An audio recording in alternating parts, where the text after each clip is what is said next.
società di Minangkabau solo le donne possono possedere le proprietà, come per esempio i terreni o le case. Infatti è una società matrilineare. So I think we are here very happy, very much happy. Because we enjoy life, we can be the same equal between man and woman. Dan bisa kami itu saling percaya diri, saling bertanggung jawab. Jadi kami di sini saling support, bukannya ego, no ego.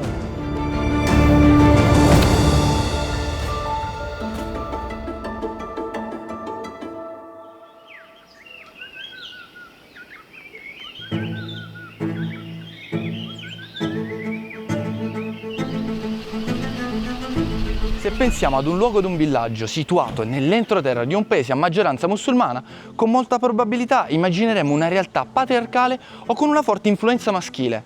In realtà però, nel cuore di Sumatra, qui in Indonesia, le cose sono un tantino diverse. E ammetto che quello che abbiamo scoperto ha lasciato senza parole anche noi. Sì, perché qui esiste una società che è completamente l'opposto, dove sono le donne a detenere il potere e a costituire quella che per molti è la più grande società matriarcale del mondo. Vi consiglio di mettervi comodi perché sta per iniziare un episodio sorprendente che ci porterà a guardare la società in cui viviamo oggi con occhi diversi. Nel cuore verde e umido di Sumatra, in Indonesia, vive un popolo che da secoli custodisce un modo unico di stare al mondo, i Minangkabau. Con oltre 4 milioni di persone è considerata per alcuni la più grande società matriarcale ancora esistente.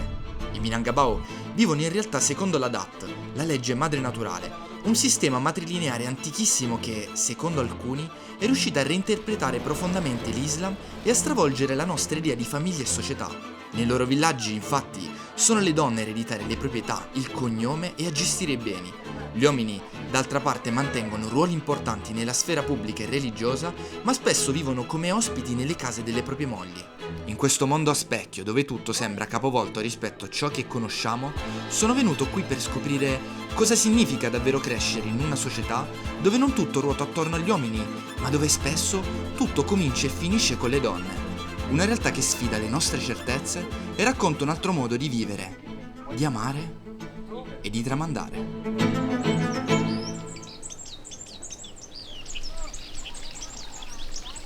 Devo dire che questo villaggio, come d'altronde lo sono tutti i villaggi qui in Indonesia, ma anche del sud-est asiatico, è davvero incredibile perché siamo circondati da natura, da risaie, come diremmo noi, un posto autentico. Infatti qui il turismo di massa ancora non è arrivato, per non parlare poi delle persone. Ti ospitano in casa, ti chiedono di prendere del caffè, del tè con loro. E per me proprio questa è l'essenza del viaggio, immergersi nella cultura locale, cercare di interagire con persone, per provare poi a comprendere un po' meglio il mondo e a renderlo anche un posto migliore. Hello guys! Ad accoglierci nel villaggio c'è Argam, un uomo tanto curioso quanto gentile. Non è un leader né un anziano, ma conosce ogni storia, ogni volto e ogni sentiero. Ha scelto di incontrarci perché, dice, troppo spesso si parla della sua comunità senza conoscerla davvero. E secondo lui, solo vivendo la quotidianità del villaggio si può capire cosa la rende davvero unica, perché qualcosa che il mondo là fuori ha dimenticato, qui è ancora vivo. Adesso ci siamo un attimo fermati perché ho visto quest'uomo alle mie spalle lavorare da solo nei campi e mi sono proposto per dargli una mano, per aiutarlo. Ovviamente, come c'era da aspettarsi, lui ha rifiutato, e questo perché in Indonesia è davvero molto comune vedere persone lavorare nei campi da soli, e lo fanno tutti i giorni, tutto il giorno. La cosa però più sorprendente è che in realtà il campo, il terreno in cui ci troviamo adesso, non è di sua proprietà, ma della moglie. Questo perché in realtà nella società dei Minangkabau solo le donne possono possedere le proprietà, come per esempio i terreni o le case. Infatti è una società matrilineare. Questo vuol dire che l'eredità può passare soltanto di madre in figlia. Kalau di Minangkabau pekerjaan ini adalah perempuan ini adalah segalanya bagi kami laki-laki. Kalau seandainya tidak ada perempuan nggak bisa kami hidup sendirian. Jadi kami harus bekerja sama antara laki-laki dan perempuan itu harus ada setiap hari pendamping kami laki-laki namanya di Minangkabau, harus ada perempuan di samping kami bekerja. Le parole di quest'uomo mi fanno riflettere. In molti luoghi del mondo il ruolo della donna è spesso raccontato attraverso dinamiche complesse segnate da contrasti e trasformazioni. Qui, invece, emerge una percezione diversa e non è l'unico a vederla così. Camminando tra le case e parlando con le persone, scopriamo che questa visione è condivisa da molti uomini del villaggio e a confermarcelo è proprio Argham, la nostra guida, che in un momento inaspettato, con una confessione semplice ma disarmante, ci invita a guardare questa realtà da un'altra prospettiva. So, Argham, can I ask you, how do you feel living in a society where women are so important? I think for me this is very normal. It's normal, because I was born here, I live here, I get used to this culture. So I think we are here very happy, very much happy. Because we enjoy life, we can be the same equal between men and women. So if I compare to some other country, they have a different culture, the different system. I think they are not very happy. I think because they have too much different. It seems like there are so many distance and discrimination. So I think they are not very happy. And what I think, if they can live like the way we live here, I think that's much better. And for you, what does it mean being a real man here in the village?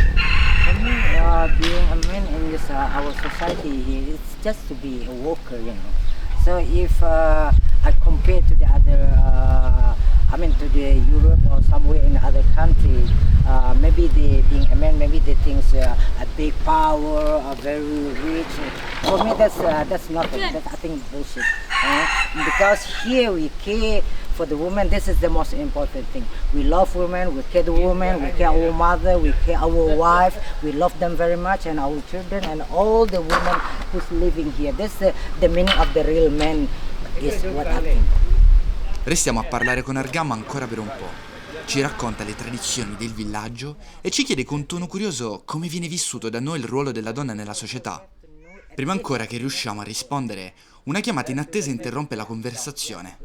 La nostra presenza ha già fatto il giro del villaggio ed è arrivata fino a chi da queste parti custodisce le decisioni più importanti della comunità e ora chiede di incontrarci.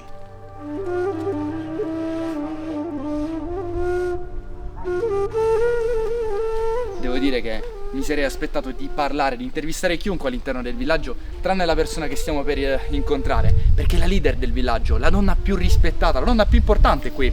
E come mi spiegava prima Argham, non ospita chiunque in casa, infatti anche lui prima era molto eccitato all'idea, quindi adesso andiamo ad incontrarla e vediamo cosa succede.